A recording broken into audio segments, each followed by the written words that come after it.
Rajkot civil હોસ્પિટલનો ખુલાસો, superintendent Monali માકડિયાનો ખુલાસો, તબીબ સાથે થયેલી બબાલ અંગે ખુલાસો, દર્દીને ઇમરજન્સી વોર્ડમાં લઈ જવાની જરૂર નહોતી, એક જ મિનિટમાં એડમિટ કરી દેવાયું હતું, દર્દીના સગાએ નર્સિંગ સ્ટાફ સાથે ખરાબ વર્તન કર્યું, દર્દીએ દાખલ થવાની ના પાડી હતી, તો બીજી તરફ સિવિલના સર્જને કહ્યું કે જે વિડીયોમાં બબાલ થઈ રહી છે તે પ્રમાણે જોવા જઈએ તો ઇમરજન્સી કોને કહેવાય તે ડોક્ટર્સને નક્કી કરવાનું હોય છે.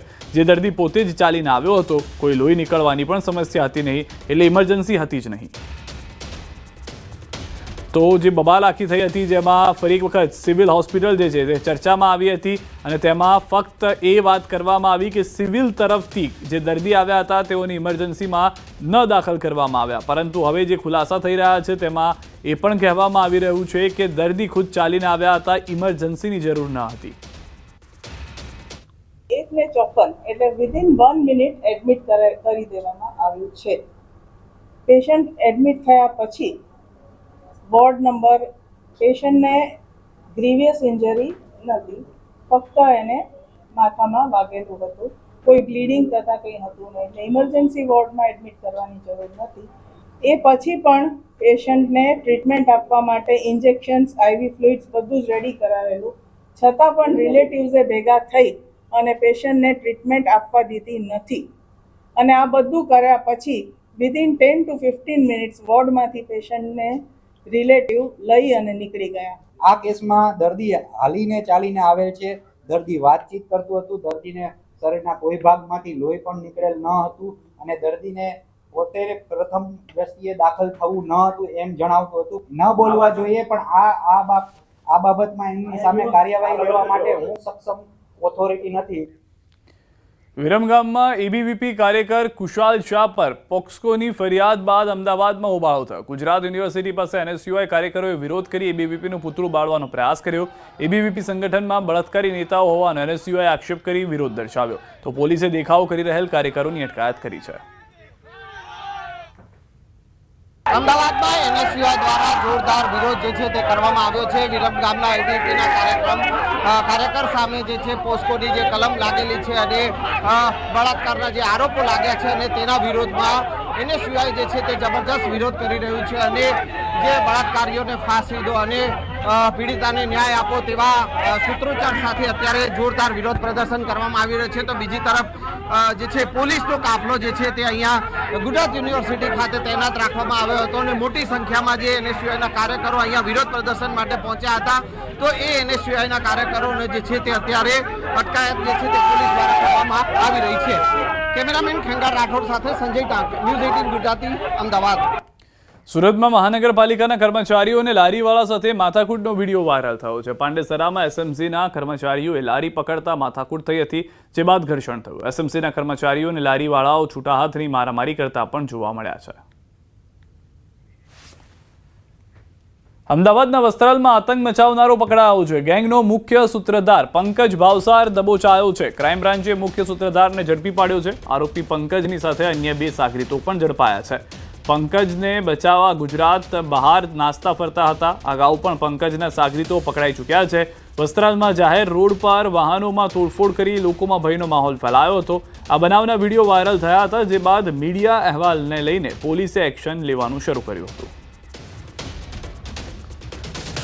વડોદરામાં નજીવી બાબતે જાહેર રસ્તા પર મારામારી થઈ. શહેરના અમિતનગર પાસેની ઘટના છે. કાર અને રિક્ષા વચ્ચે અકસ્માત થતા મારામારી થઈ ગઈ.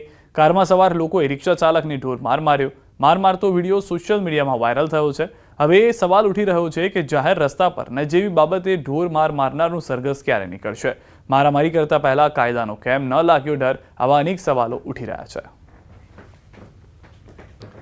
વરસાદી માહોલમાં વલસાડના ગામમાં કાચું મકાન તૂટી પડ્યું, જેમાં એક વ્યક્તિ ઘાયલ થયો છે. ધરમપુરના શિશુમાળ ગામમાં કાચું ઘર તૂટી પડ્યું હતું, જેમાં એક વૃદ્ધની ઈજા, તેમને હોસ્પિટલ ખસેડાયા છે.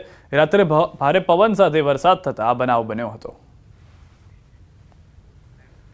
વલસાડ જિલ્લાના પારડીના ઉદવાડામાં એક શોપિંગ સેન્ટરની ગેલેરી તૂટી પડી હતી. વહેલી સવારે આ ઘટના બની હોવાથી કોઈ હાજર નહીં હતું, આથી એક મોટી દુર્ઘટના ટળી હતી. ઉદવાડા સ્ટેશન વિસ્તારમાં ગ્રામ પંચાયતનું એક શોપિંગ કોમ્પ્લેક્સ આવેલું છે.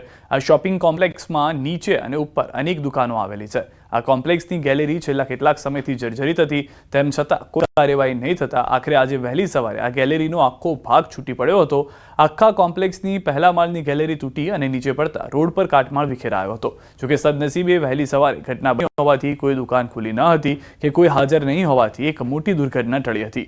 બનાવની જાણ થતાં જ ફાયર બ્રિગેડ અને તંત્રની ટીમો દોડી થઈ હતી અને કાટમાળ હટાવવાની કામગીરી શરૂ કરી હતી. છોટાઉદેપુરના સનાડા ગામે ભારે વરસાદને કારણે મકાન ધરાશાયી થતા એક વ્યક્તિનું મોત થયું છે. ગઈકાલે રાત્રે 10:30 વાગ્યાના અરસામાં મકાન ધરાશાયી થયું હતું.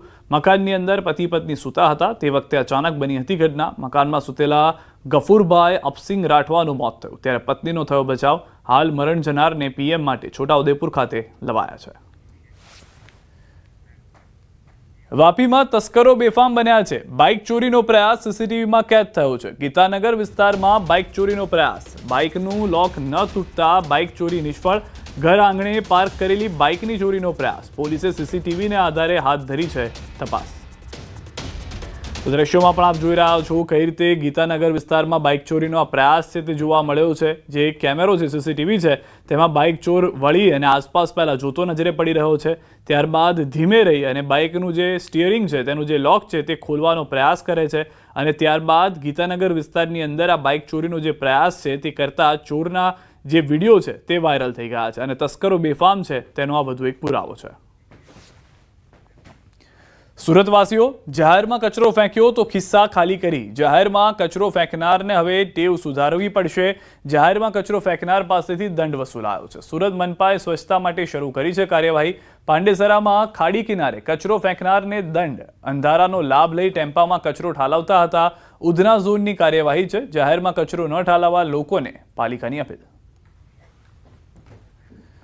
સુરતના ભાગળ વિસ્તારમાં આરોગ્ય વિભાગના દરોડા. આગામી તહેવારોને ધ્યાનમાં રાખી તપાસ હાથ ધરાઈ. શહેરના અલગ અલગ મસાલાના વેપારીઓની દુકાન પર દરોડાની કાર્યવાહી કરાઈ. ફરાળના નમૂના લેવામાં આવ્યા. હાલાકી જે જોવા મળતી હતી લોકોને, તેને લઈને આ પ્રયાસ કરવામાં આવી રહ્યા છે, જેમાં હલકી ગુણવત્તા અને ભેળસેળયુક્ત ફરાળના વેચાણ સામે પાલિકા દ્વારા તપાસ કરાઈ છે.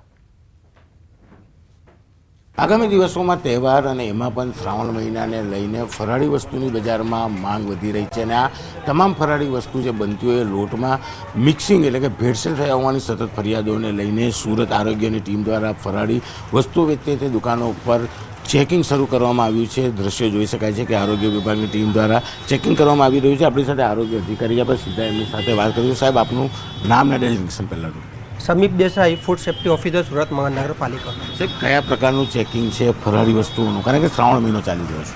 શ્રાવણ મહિનો ચાલતો હોવાથી જનરલી સુરત શહેરની અંદરના લોકો ફરાળી વસ્તુનો ઉપયોગ વધારે કરતા હોય છે. તેથી આજ રોજ 5 થી 6 અલગ અલગ ટીમ અલગ અલગ ઝોનમાં બનાવીને ફરાળી વસ્તુઓના સેમ્પલ લેવાની કાર્યવાહી કરવામાં આવી રહી છે. સેમ્પલ લીધા પછી જો ભેળસેળ દેખાય તો કયા પ્રકારની કાર્યવાહી? સેમ્પલ લીધા પછી જો ભેળસેળ દેખાય, ધારાધોરણ મુજબના ન માલુમ પડે તો તેની વિરુદ્ધ આગળની કડક કાર્યવાહી કરવામાં આવશે. કહી શકાય કે શ્રાવણ મહિનામાં ફરાળી વસ્તુઓની માંગ વધારે હોય છે, જેને લઈને ફરાળી લોટો વેચતા હોય તે દુકાનો ઉપર અલગ અલગ 5 જેટલી ટીમો દ્વારા તપાસ શરૂ કરવામાં આવી છે. કેમેરામેન જીગર ગૂગલ સાથે કીર્તેશ પટેલ, ન્યૂઝ 18 ગુજરાતી, સુરત. અમદાવાદના સેટેલાઇટ એએમસી